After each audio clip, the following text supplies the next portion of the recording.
சொல்லணும்னு சொல்கிறாங்க. அவங்க எங்களை பார்த்து கேள்வி எழுப்புகிறாங்க. எல்லாம் மதிப்புமிக்க பெருமக்களாக இருக்காங்க, நம்ம நேசிக்கிற மதிக்கிற பெருமக்களாக இருக்கிறாங்க. திருப்பி நாங்கள் கேள்வி கேட்டால் ஏதாவது பதில் இருக்குமா சொல்லுங்கள்? கண்ணியத்தோடு விட்டுருங்க. அதை தேவையில்லாமல் குறுக்க வரும்போது நீங்கள்லாம் பொறுப்புள்ள பதவியில் இருக்கிறீங்க, அங்கே ஏதாவது கேட்டால் கஷ்டப்படும், உங்கள் மனசு காயப்படும். அதனால் சரி நீங்கள் பேசுகிறத அது என் தங்கைகள் சொல்லணும், என் கட்சியில் இருக்குன்னு சொல்லணும், நீங்கள் சொல்லக்கூடாது, அதை திமுக சொல்லக்கூடாது. புரியுதா? வேறு ஏதாவது கேள்வி? ஒரு அரசியல் கட்சி தலைவராக இருக்கு கண்ணியம் இல்லாமல் எது கண்ணியம்னு சொல்லு. என்னைய பாலியல் குற்றவாளின்னு நீங்கள் எப்படி சொல்கிறீங்க? நீங்கள் நீதிபதியா? ஒரு பாலியல் தொழிலாளி அவர், அதுக்கு ஆதாரங்களை நான் காட்டவா? நான் எவ்வளவு 15 ஆண்டுகள் கண்ணியமாக இருந்தபோது நீங்கள்லாம் என்ன பிடுங்குனீங்க? ஆனால் அவள் தான் பொண்ணு, அவளுக்கு தான் மனசு இருக்குது, அவளுக்கு தான் காயம்பட, அவளுக்கு தான் நீதி. எங்கள் வீட்டில் பெண்கள் இல்லை, என்னை பெற்ற தாய் இல்லை, என் உடன் பிறந்த அக்கா தங்கைகள் இல்லை, என்னை நேசித்து நிற்கிற உலகம் முழுமைக்கு என் சொந்தங்கள் இல்லை, என்னை உயிராக நேசித்து வந்து வாழ்கிற என் மனைவி இல்லை, அவளுக்கெல்லாம் மனசு இல்லை, காயம் இல்லை. ஒரு சமூகத்தை நேசித்து நிற்கிற ஒரு மகனை முச்சந்தில் நிச்சு தினம் அவமானப்படுத்திக்கிட்டு இருக்கிறீங்க. உங்களுக்கெல்லாம் என்ன, உங்களுக்கெல்லாம் தகுதி இருக்குது? அரசியல் தலைமையில் பெரிய தலைமை பண்பாடு மிக்க என்னடா அந்த நாட்டை புண்ணியவானும் கண்ணியவானும் ஆண்டுக்கிட்டு இருக்கீங்க? என்ன யோக்கியது இருக்குது என்னை இப்போ கேள்வி கேட்க பேசுகிறதுக்கு? அரசியல் நான் கேட்டதில் உங்களுக்கு கண்ணியம் குறைஞ்சிருச்சுன்னா நீங்கள் பண்ணுற செயலுக்கு பேர் என்ன? நீ எப்படி முடிவு பண்ணுற? எப்படி முடிவு பண்ணுற நீ?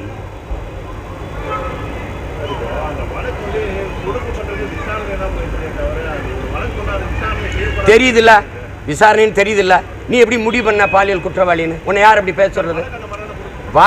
வழக்கை தொடுத்தது நான், வழக்கு நடந்துக்கிட்டு இருக்குல்ல, அதுக்குள்ளே நீ வந்து ஒரு பாலியல் குற்றவாளின்னு சொல்ல நீ யார்? நீ யார்? எப்படி சொல்லுவ? அது தொடுக்கப்பட்டிருக்கு. இன்னைக்கு கேரளாவில் நேற்று வந்த தீர்ப்பு என்ன? ஒரு பெண்ணு சொல்லுவதாலேயே அது அப்படியே உண்மையாக இருக்குன்னு எப்படி நம்புறீங்க? கேட்டிருக்காரா இல்லை நீதிபதி? அவரும் நீதிபதி தானே. அப்புறம் பக்கத்தில் தானே இருக்குது, 15 கிலோமீட்டர் தூரத்தில். சொல்லலாம் தம்பி, 1000 பேர் சொல்லலாம். இப்போ நான் உங்கள் மேலே பழி சொல்லவா? சொல்லிட்டு போவா? யாரும் சொல்லலாம். அப்படியே ஏற்கனவே இருக்க விசாரணை நடந்துக்கிட்டு இருக்கும்போது நீ எப்படி குற்றச்சாட்டை வைப்ப? விசாரணை முடிவில் தானே தெரியணும். அதுக்குள்ளே ஏன் நீ இந்த குற்றச்சாட்டை வைக்கிற? உன் நோக்கம் என்ன? நீ என்ன தகுதியை பற்றி பேசுகிற, அருகதையை பற்றி பேசுகிற? நீங்கள் தலைமை பண்போட பேசுங்க, நடந்துக்கிறீங்க. இந்த நாட்டில் இவ்வளோ பிரச்சனை இருக்க, இவங்களாம் வாய் திறந்தது எங்கே? அம்மையார் கனிமொழி இந்த அண்ணா பல்கலைக்கழக அந்த பாலியல் வன்கொடுமைக்கு, பொள்ளாச்சி பாலியல் துயர கொடுமைக்கு நாடங்களும் 9வது படிக்கிற பிள்ளையா 4 வாத்தியார்கள் சேர்ந்து கற்பமாக்குனாங்களா? அதுக்கு வாய் திறந்தது தங்கச்சி ஸ்ரீமதியுடைய படுகொலையில்.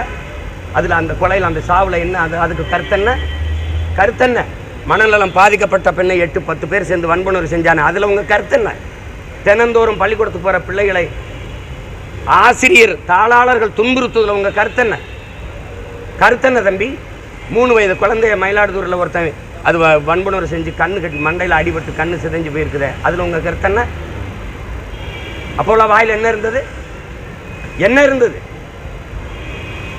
ஏன்னா இங்கே யாரும் இல்லை, இங்கே முன்னாடி நிற்கிறேன் சீமான், அதனால நீங்கள் பேச வேண்டியது வருது. நடுங்குறீங்க, என்னை பார்த்து என்னை எதிர்கொள்ள முடியல. நான் எடுத்து வைக்கிற அரசியலுக்கு தான் பதில். இதே காங்கிரஸ் கம்யூனிஸ்ட் கட்சி ஒரு உண்ணி மாதிரி இந்த ரத்தத்தை, இந்த திராவிட பணிகளின் ரத்தத்தை குடிச்சு நிற்கிறீங்க. பேச என்ன தகுதி வச்சிருக்கிறீங்க? மும்மொழி கொள்கையில் காங்கிரஸ் கம்யூனிஸ்ட் நிலைப்பாடு என்ன? புதிய கல்விக் கொள்கையில் உங்களுடைய உங்களுக்கு நிலைப்பாடு என்ன? ஏற்கிறீர்களா எதிர்க்கிறீர்களா? உங்களுக்கு என்ன நிலைப்பாடு இருக்கு? அங்கே கருத்து என்ன இருக்கு? கச்சத்தீவு மீட்பில், காவிரி நதிநீர் உரிமையில், முல்லை பெரியாற்று நதிநீர் உரிமையில் உங்கள் நிலைப்பாடு. கேரளா அங்கிருந்து குப்பையை கொட்டிட்டு போகுது, அதில் உங்கள் நிலைப்பாடு. மலைகளெல்லாம் வெட்டி கல்குவாரி கற்களாக ஏற்றுறதுல உங்கள் நிலைப்பாடு. எதுவுமே இல்லை. தேசியனங்களின் உரிமைக்கு நிற்காதவன் கம்யூனிஸ்டே இல்லை. நீ கம்யூனிஸ்டே இல்லை, உனக்கு கருத்தன் எங்கே இருக்குது? கம்யூனிஸ்ட் எங்கே இருக்காங்க? எல்லாம் கார்பரேட் முதலாளிகள் ஆகிட்டீங்க. நீங்கள் எப்பவும் போல கம்யூனிஸ்டாக இருக்கிறது உங்களுக்கு கௌரவம், உங்களுக்கு பெருமை, உங்களுக்கு மதிப்பு. தேவையில்லாமல் குறுக்க வந்து கருத்து சொல்லிட்டு இருக்கக்கூடாது. எதில் கருத்து சொல்லியிருக்கீங்க? இதில் சொல்கிறீங்க. எவ்வளோ பெரிய பிரச்சனை ஓடிச்சு அண்ணா பல்கலைக்கழகத்தில். அப்போலாம் அவங்க வாயில் என்ன புண்ணு இருந்ததா, புற்று இருந்ததா? எங்கே போனீங்க? கேவலம் 4-3 சீட்டுக்கு போய் நின்றுக்கிட்ட அத்தனை அநீதி அக்கிரமத்தையும் சாய்த்துக்கிட்டு கள்ளச்சாராய் சாவில் உங்கள் கருத்து என்ன? மயிலாடுதுறையில் 2 பேர் சாராயம் காய்ச்சி நான் படிச்சுக்கிட்டு இருக்க பிள்ளைகள் தடுத்ததில் வெட்டி கொண்டுட்டானே, அதில் என்ன உங்கள் கருத்து? இதே மாதர் சங்கம் பிப்ரவரி இந்த 28ல் தொடர்ச்சியாக நடக்கிற 26 இடங்களில் பாலியல் கொடுமை நடந்தது. அதை எதிர்த்து போராட வந்த மாதர் சங்கத்தில் முன் எச்சரிக்கை நடவடிக்கைன்னு கைது செஞ்சு வச்சதில் உங்கள் கருத்து என்ன? வாய் எங்கே இருந்தது? ஏன் பேசல? வீட்டு காவலில் கைது பண்ணி வச்சிருந்தாங்களே கம்யூனிஸ்ட் தோழர்கள், மூத்த தோழர்களே தான், அதில் உங்கள் கருத்து என்ன? ஏன் போராட நீ அனுமதிக்கல? அண்ணா பல்கலைக்கழகத்தில் பாதிக்கப்பட்ட பெண்ணுக்கு போராட வந்த என்னையை, அம்மா சௌமியா அன்புமணியை, அம்மையார் குஷ்பு அவர்களை நீ எதுக்கு தடுத்து போராடவே விடாம இது கைது பண்ணி உள்ள வச்ச? அப்ப அரசு குற்றவாளி, அரசு குற்றத்தில் சம்பந்தப்பட்டிருக்கு, அதனால நீ போராட அனுமதிக்கல. இதுக்கு வாய் திறந்து கருத்து பேசிட்டு இருக்கிறீங்களா? எத்தனை நாளைக்கு பேசிடுவ? வழக்கு நீதிமன்றத்தில் இருக்கு, வழக்கு முடிவு வந்தவொன்னு பேசு, அப்ப பேசு ஒரு தடவை பார்ப்போம். அரசியலாக நான் எடுத்து வைக்கிற கருத்துக்கு இப்போ நான் கேட்குறது, புதிய கல்விக் கொள்கையில் கம்யூனிஸ்ட் காங்கிரஸின் நிலைப்பாடு இல்லை. மும்மொழி கொள்கையில் உங்கள் கருத்து என்ன? இருக்கா? இருக்கா? கேவலமா இல்லை? அதை எதிர்க்கிற கட்சியோட கூட்டணி, அதை ஆதரிக்கிற வச்சு கூட்டணி, இந்த திராவிட பன்னிகளை வேட்டையாடி ஒழிக்க வந்த புலி நான். குறுக்க ஓடிட்டு இருக்காத நீ. ஒட்டு நீ ரத்தம் குடிச்சா தனியாக போய் நின்றணும், கருத்து சொல்லிக்கிட்டு கூடாது. விளையாட்டு பண்ணிட்டு அலைகிறீங்க நீங்கள். வா வந்து மலையை பாதுகாக்க வந்து போராடு. நிலத்தின் வளத்தை களை கொடுத்துட்டு கம்யூனிஸ்டுங்க மரியாதை வச்சுருந்தோம். புரட்சிங்கிற வார்த்தையை, போராட்டங்கிற வார்த்தையை கற்றுக் கொடுத்தவங்கிறதுனால ஒரு மதிப்பு. அது சும்மா தேவையில்லாமல் இதுக்கெல்லாம் ஒரு கருத்து. இது கம்யூனிஸ்ட்னு ஒரு கட்சி இருக்கா? இருக்கா? இருக்கா? எதுக்கு தேவைப்படுது கம்யூனிஸ்ட் சொல்லுங்கள்? எதுக்கு தேவைப்படுது தம்பி? கம்யூனிஸ்டுங்கிற ஒரு கட்சி இந்த நாட்டுக்கு எதுக்கு தேவைன்னு சொல்லுங்கள். எங்க எந்த மக்களின் பிரச்சனைக்கு போராடி இருக்கு? எந்த மக்களின் பிரச்சனை? ஆசிரியர் பணிக்கு எழுதிட்டு 14,000 ஆசிரியர் பணி நியமனத்துக்கு காத்திருந்து போராடினானே, அப்போ வந்தீங்களா? போக்குவரத்து தொழிலாளர்கள் எங்களுடைய பிடித்த தொகை தான் போராடினீங்களா? இல்லை அந்த பகுதி நேர ஆசிரியர் முழு இதுக்கு பணி நிரந்தரம் பண்ணுங்கன்னு சொல்கிறாங்களா, அதுக்கு போராடினீங்களா? அதுக்கு வந்தீங்களா? அப்புறம் சம வேலை சம ஊதியம்னு சொல்லி போராடும்போது வந்தீங்களா? எதுக்கு வந்தீங்க? எந்த இடத்துல எந்த மக்களின் பிரச்சனை? செவிலியர் போராட்டம், இல்லை வேளாண்குடி மக்களின் போராட்டம்? இப்போ கல் இறக்கிற போராட்டத்தை ஐயா நல்லசாமி தொடர்ச்சியாக எடுக்கிறாரு, அது உழவர்குடிகளின் பிரச்சனை இல்லையா? இப்போ மீனவர்கள் ராமேஸ்வரத்தில் உண்ணா போராடிட்டு இருக்காங்கல்ல, அது மக்களின் பிரச்சனை இல்லையா? அதுக்கு எங்கே போச்சு காங்கிரஸ் கம்யூனிஸ்ட்லாம்? போராட்டம்ங்கிற சொல்லு உங்களுக்கு எங்கே இருக்குது? முதலமைச்சரோட பிறந்தநாள் விழாவில் பாராட்டு தெரிவிக்கிற மட்டும் அதே நேரத்தில் அவர் பாராட்டுறதுக்காக விஜயை இகழ்ந்து பேச தான் கூட்டணிக்கு தவிர பேசுறாங்க. அந்த கூட்டத்தில் பயம்தான். இந்த திருட்டு கூட்டத்தை தவிர வேற ஒரு புதிய அரசியல் ஆற்றல் இந்த நிலத்தில் முளைச்சிடக்கூடாதுங்கிற அச்சம்தான். ஒரு திருடனுக்கு திருடன் பாதுகாப்பாக இருப்பான். அதை அண்டி ஒண்டி வாழ்கிறவ எதை எதிர்த்து பேசுவீங்க? எந்த கொள்கை, எந்த இடத்துல நீங்கள் திமுகவை எதிர்த்து கருத்து சொல்கிற இடத்துல இருக்கிறீங்க? தம்பி, மல்லிகை பூவாலையும் மயில் இறகாரையும் வருடி விடுவதல்ல கூட்டணிங்கிறது. அது கூட நின்றுக்கிட்டு எதில் உங்களுக்கு கருத்து சொல்ல முடியுது? எதில் உங்களுக்கு கருத்து சொல்ல முடியுது? சரி, இவ்வளோ பேசுனீங்க. என் வீட்டில் ஆள் இருக்கும்போது எல்லாரும் இருக்கும்போது எதுக்கு கதவுல அழைப்பானையை ஒட்டணும்? அது அவசியமானதா? அந்த அழைப்பானையை ஒட்டினதோட காவல்துறையின் வேலை முடிஞ்சிருச்சுல. கிழிச்சா என்ன, அதை வச்சுருந்தா உனக்கு என்ன? கிழிச்சதுக்கு எதுக்கு நீ அடித்து சீரோட இல்லாத காவலர் உள்ள அனுப்ப அடித்து இழுத்துட்டு போனேன்? அதுவும் ஓய்வற்ற ஒரு இராணுவ வீரரை, என் வீட்டில் இருக்கிற ஒருவரை அடித்து இழுத்துட்டு போகிற அளவுக்கு ஒரு குற்றம் இல்லையே? அதை சிறைப்படுத்துகிற அளவுக்கு ஒரு குற்றம் இல்லையே? இதையெல்லாம் பேசாத கம்யூனிஸ்ட்டு என்ன கம்யூனிஸ்ட்டு? ஏன் ஐயா அன்புமணி பேசியிருக்காங்க, அம்மா திலகபாமா பேசியிருக்கிறாங்க, இயக்கங்கள் எஸ்டிபிஐ அண்ணன் தடா ரஹீமு, அண்ணாமலை தம்பி பேசியிருக்காரு. மற்றவங்க நியாயத்தை பேசு. வழக்கு நீதிமன்றத்தில் இருக்குது, வழக்கு என்ன தீர்ப்பு வருதோ அதுக்கப்புறம் தான் நீங்கள் பேசணும். விசாரணை இருக்கும்போது நீ எப்படி என்னை குற்றவாளின்னு சொல்லுவ? நீயே தீர்ப்பு எழுதி படிப்பிய? மதிப்புமிக்க பெரியவர்கள் அந்த மதிப்போடு போய் அரசியல் இதுவரை வாய் திறக்காமல் இப்போ திறக்க வேண்டிய தேவையாக வந்தது. இத்தனை கேள்வி கேட்டல, இதுக்கெல்லாம் வாய் திறக்கலை. நீங்கள் செய்ய வேண்டிய வேலையை நான் செஞ்சுக்கிட்டு இருக்கேன். ஏன்னு கேளு, நான் தான் உண்மையிலேயே கம்யூனிஸ்ட். இவங்கெல்லாம் சொல்கிறாங்க, இவங்கெல்லாம் அது பாலிகள் அப்படின்னு. இருங்க, நான் சொல்கிறதுக்கு நான் பேசுகிற தலைவருக்கு தான் பேசிட்டு பேசுகிற தலைவர் பெருமக்களுக்கு சொல்கிறேன். நீங்கள் தான் சொல்கிறீங்க வந்து என்ஜாய்மெண்ட் வித்தவுட் ரெஸ்பான்சிபிலிட்டி. யாராவது பாசத்துக்கு பிள்ளைய பெறுவானா? தேவைன்னா அவள் போயிட்டு அப்படி போயிட்டுருக்கு. இதுக்கெல்லாம் கல்யாணத்தை பண்ணிக்கிட்டு இதுக்கெல்லாம் குடும்பம்னு வாழ்ந்துக்கிட்டவனாவது இருப்பானா?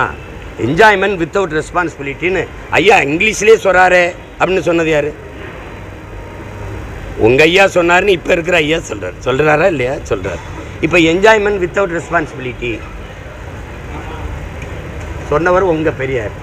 ஒன்று பெரியாரை தலைவராக ஏற்றிருக்கிறீங்க.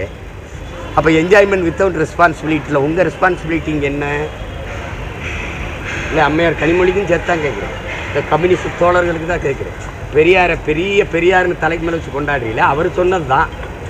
இப்போ அவர் சொன்னதை தான் நான் செஞ்சேன்னு வச்சுக்கிறேன். இப்போ எதுக்கு நீ உனக்கு என்ன பிரச்சனை ஆகுது? ஏப்பா உங்கள் தலைவர் சொன்னது தான்ப்பா நாங்கள் கடைப்பிடிக்கிறோம். அதில் உங்கள் கருத்து என்னப்பா? என்ன விளையாட்டு பண்ணிருக்கீங்க? நாங்கள் திருப்பி ஒவ்வொன்று நான் பேச ஆரம்பிச்சேன்னு வச்சுக்கிறேங்க, நீங்கள் வெளியில் நடமாட முடியுமான்னு பாருங்க. அமைதியாக போங்க. தூத்துக்குடியில் மறுபடியும் ஸ்டெர்லைட் முயற்சியில் அவங்க தொடர்ந்து ஈடுபட்டு இருக்காங்க.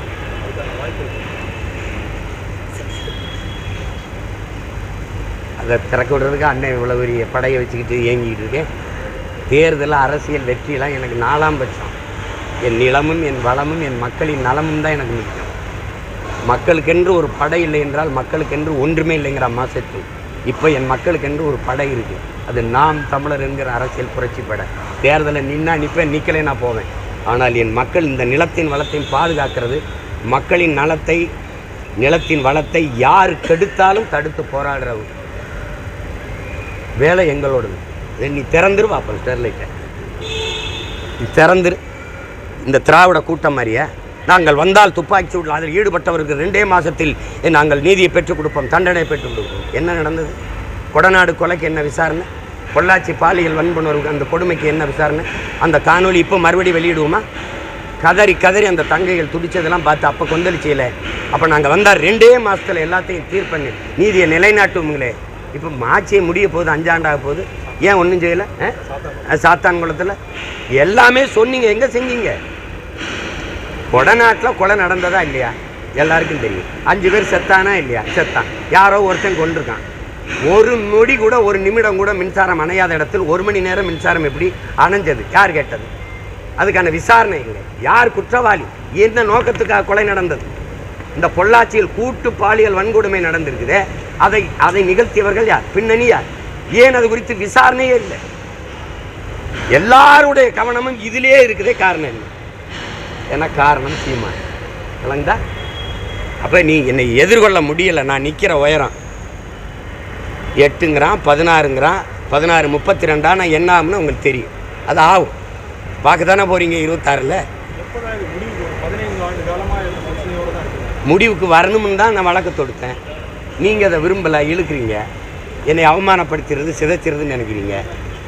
நான் எல்லா மக்களும் என்னை கவனிச்சுட்டு தான் இருக்காங்க. நீங்கள் என்னை சமாளிக்க முடியாமல் இந்த அவதூறையே சுமத்தி என்னை வந்து அது என்னை எப்படி சொல்கிறதுங்க, இது சிரமப்படுத்துறீங்கன்னு எல்லாருக்கும் தெரியுது. பார்க்கத்தானே போகிறீங்க நீங்கள். அது ஒரு முற்று விரைவில் வரும். நன்றி, வணக்கம்.